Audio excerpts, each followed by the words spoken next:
All right, I'm in Huntington Beach. Just wrapped up work for the day, but I wanted to test out these color profiles on the Insta360 Ace Pro 2.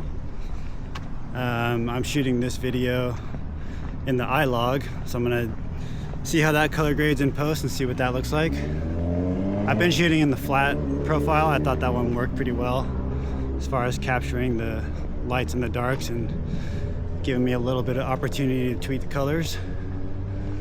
But yeah, I'm curious how the other color profiles are going to look. So just real quick, if you're new to the Ace Pro 2 and you're not sure what I'm talking about as far as the color profiles, they have built-in color profiles for different looks, basically, depending on what you're filming and your personal preference. So when you swipe from the right of the screen when you're in video mode, you hit this little one with the 3 dots. Right now it's a standard. And that brings up the color profiles, and as you flick through them, you see that the background, the color changes. Some get more contrasty, some get brighter. Some of the color pops in some of the other ones better. So really it's personal preference, but and you just tap back on the screen again to get back to your regular video mode.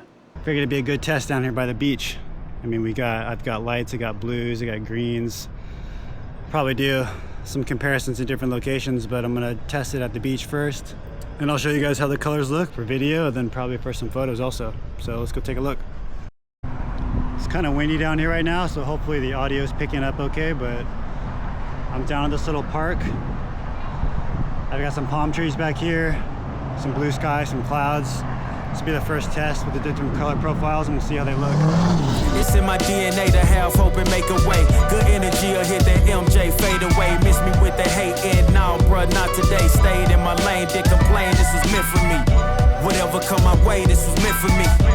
Trying to share my story, this is history. Now it's not a mystery. Stop without a hating, dog, man, this is meant for me. Whatever come my way, this was meant for me. Trying to share my story, this is history. Now it's not a... Okay, so I just took some photos from the standard mode through the warm setting. I honestly think the warm setting actually looks really good. It's a little more neutral, it's not so contrasty, and the colors look good too, just straight out of camera. At least on the back of the screen that I'm seeing.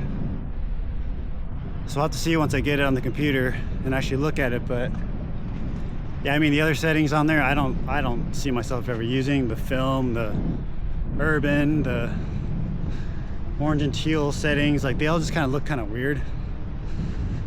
I mean, maybe if you're going for a certain video style, might make sense. I don't know, I think most people probably honestly shoot in standard setting or vivid. If you want to do more color grading and editing in post, the iLog would be a good option, or the flat even. I use the flat profile for our entire trip in Iceland, and so far it's been pretty good. It's been good to work with. It gives me enough to edit the colors and contrast, and doesn't require a whole lot of editing, which is nice. But I feel like standard, and again, it's preference, but I feel like standard for me is the color's a little too much, especially with the blue skies. It's a little too punchy, at least for my style. So okay, I'm now walking on the sand. I'm headed down to the water. I got there's a lifeguard tower here.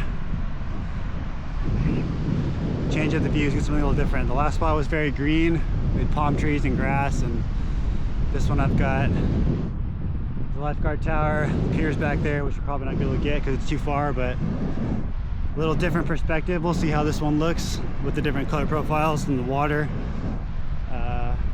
But yeah, we'll try it out. I'ma let bygones be bygones. I'ma keep rapping till I turn into an icon. Back against the ropes, kept swinging like Tyson. Back in the booth now, snapping as a python. Had to rise up to the horizon. Use my words to connect, no Verizon. Speak the truth, I'ma show you chase your dreams. I'm living proof, not the industry type, but I'ma grind from the roots. Ooh, see my family struggle from the start. I'm gonna change the trajectory. So this is what the iLog looks like. There's one thing to note is that you cannot shoot with the 2x zoom on the iLog. You have to shoot at just the regular standard wide angle. You can't zoom in at all. So you are limited with the iLog. So if you wanted that extra zoom, which I use a lot actually, The flat profile is actually really good for that. All right, that was a very quick test down by the beach. Didn't have a lot of time here, but I wanted to at least check out these profiles while I was down here. Curious how they're gonna look in different lighting conditions. I mean, it's pretty bright right now.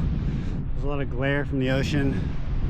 The sand's bright. I mean, I wonder if I get in like a more darker area like the forest, or like, I don't know, somewhere warmer like the desert, what it's gonna look like, but I'll get to that at some point. This is more of a convenience thing since I'm here. Guess it makes sense to probably show what the color profiles look like if you're vlogging also. So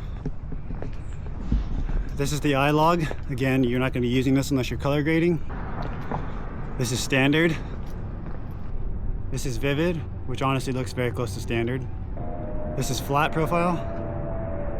This is Leica natural. This is Leica vivid. And then this is warm. It's not bad, it's just a little less contrast, a little bright, but I actually kind of like the warm setting. Oh, let's get out of here. So that was just a super quick test of the color profiles down here by the beach. You know, not ideal conditions, but it's pretty common conditions down here. So if you were vlogging down by the beach, or you're using an Ace Pro 2 to film some content around here, you can get a pretty good idea of what that's going to look like. Yeah, like I said before, it really comes down to personal preference. If you're just wanting to take some quick videos to share online or social media, whatever, and you don't want to have to worry about editing or color correcting, anything like that, just stick to the standard mode, probably standard or vivid. They look pretty good. The colors are a little contrasty and bright, but again, if you're not worried about editing and anything more polished looking, then I wouldn't even worry about it. Just stick to the standard. Nothing technical, just real world test here. So hopefully that helps someone who's looking at this camera or wondering what it looks like in these types of conditions. Yeah, that about wraps up for me. So thanks for watching, and see you guys on the next one.